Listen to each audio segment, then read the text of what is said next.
Shalom, bien-aimés dans le Seigneur, que la grâce et la paix du Seigneur vous soient données. J'aimerais encore partager une pensée avec vous ce matin. Je suis dans 2 Rois chapitre 4.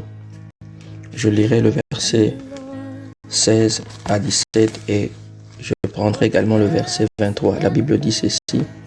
Élisée lui dit, à cette même époque, l'année prochaine, tu embrasseras un fils.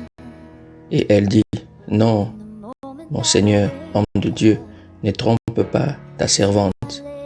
Verset 17, cette femme devint enceinte et elle enfanta un fils à la même époque, l'année suivante, comme Élisée lui avait dit. Verset 23, et il dit, pourquoi veux-tu aller aujourd'hui vers lui? Ce n'est ni nouvelle lune, ni sabbat. Elle répondit, tout va bien. Bien-aimés dans le Seigneur, si nous lisons tout le chapitre, nous allons avoir une idée générale de cette histoire.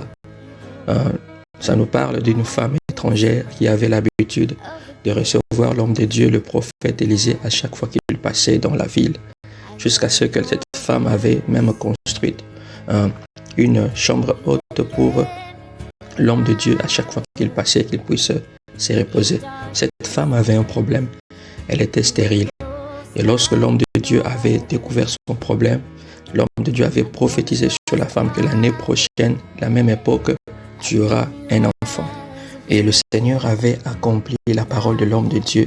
Cette femme a eu à avoir un enfant l'année qui avait suivi. Mais le grand problème était que cet enfant, après avoir, il était devenu grand, l'enfant était tombé malade et l'enfant était mort. Nous remarquons, lorsque l'enfant était décédé, la femme prend le jeune enfant et elle est allée la placer dans la chambre haute où l'homme de Dieu s'est reposé. La femme a fermé la porte et elle a demandé pour aller voir l'homme de Dieu. Bien-aimé, lorsque son mari lui pose la question, mais pourquoi veux-tu aller rencontrer l'homme de Dieu? Parce que ce n'est ni nouvelle lune, ni le sabbat. La femme a répondu, tout va bien. C'est la phrase, bien-aimé, qui nous interpelle en ce jour. Cette femme répond, tout va bien alors que l'enfant était décédé. Cette femme répond, tout va bien alors qu'il y avait un problème, il y avait un ça ne va pas. Bien-aimé, j'aimerais nous dire, tout dépend de notre langage. Notre futur, la suite de toutes choses dépend de la manière dont tu es en train de déclarer.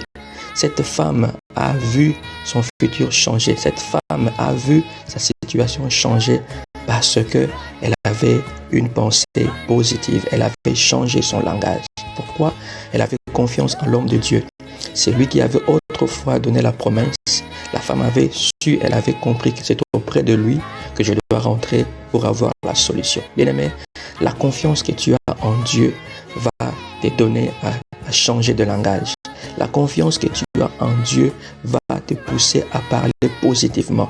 Même quand les choses ne marchent pas, même quand tu pleures, même quand tu sens qu'il y a un ça ne va pas. Bien-aimé, j'aimerais nous dire, gardons un langage positif. Celui qui garde un langage positif, il marche par la foi, il a le langage de Dieu. Même si le physique te dit autre chose, mais par les yeux de la foi, tu sais dire également autre chose. Remarquez cet exemple. Dieu dit à Josué dans Josué chapitre 6, vois, je livre entre tes mains Jéricho, ses vaillants soldats et ses rois. Mais Josué est en train de voir Jéricho, une ville qui était fermée, une ville qui était barricadée. La Bible dit personne ne pouvait entrer et personne ne pouvait sortir. Et pourtant Dieu lui avait dit que cette ville a été donnée entre tes mains. Bien-aimé, Josué devait prendre la décision d'avoir le langage de Dieu, d'avancer selon le langage de Dieu. Et à la fin, nous avons vu comment Josué et Israël étaient victorieux. J'aimerais nous dire, bien-aimé, le futur ou la suite de toutes choses dépend de ton langage que tu as, bien-aimé. Si tu as confiance en Dieu, change ton langage. Change ton langage afin de vivre le miracle, afin de vivre la faveur de Dieu. Parce que ce que tu déclares, ce qui, au fait, va s'accomplir dans ta vie. Faites comme cette femme, tout va bien, même si dans la maison, il y avait un problème. Mais elle avait confiance que celui qui avait donné la promesse était également la seule personne à pouvoir donner la solution. Laisse-moi te dire, le Seigneur qui t'a promis, le Seigneur qui t'a béni, le Seigneur qui a fait de grandes choses, il est le même Dieu auprès de qui nous pouvons nous rentrer lorsque les choses ne vont pas bien. Mais seulement ayons confiance en Dieu et changeons notre langage. Que Dieu nous bénisse. Seigneur mon Dieu, je te dis encore merci pour cette pensée que tu nous donnes encore en ce jour. Yahweh, aide-nous à faire un choix d'avoir un bon langage, de marcher par la foi et non par la vue. Car ce que nous voyons va nous décourager. Ce que nous voyons peut nous disqualifier. Mais si nos yeux de la foi nous montrent autre chose, nous allons avancer. Yahweh, je prie pour tout celui qui a écouté ces messages, qu'il puisse changer sa façon de penser, changer sa façon de déclarer, afin que tout aille bien dans sa vie. C'est au nom précieux de notre Seigneur Jésus que j'ai ainsi prié. Amen. Que Dieu vous bénisse. Shalom.